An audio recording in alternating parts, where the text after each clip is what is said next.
Assalamualaikum warahmatullahi wabarakatuh. Teman-teman, kita sedang bersama dengan Pak Jiyono. Usia berapa tahun, Pak? 49. 49 tahun. Keluhannya tekanan darah tinggi, sering pusing Pak ya keluhannya Pak ya. Ya. Kemudian batuk, Batuk nggak bisa. terus. Batuk terus ya. Kalau malam gimana Pak? Susah tidur. Susah tidur karena batuknya itu ya. Ya. Masya Allah. Setelah kita tadi Pak pegang-pegang punggung belakang, Ya. ternyata setiap kali punggungnya ditekan ini, yang khusus di belakang paru-parunya ini Ya.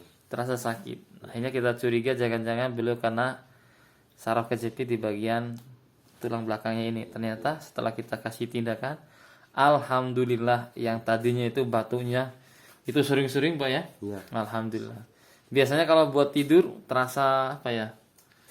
Ya, terasa tidak nyaman. Tadi sudah dites setelah tidur-tiduran, alhamdulillah Pak ya. Ya, bisa tidur. Ya. Alhamdulillah. Mudah-mudahan menjadi jalan kesehatan yang paripurna buat Bapak ya. Ya. Ya. Assalamualaikum warahmatullahi wabarakatuh. Waalaikumsalam.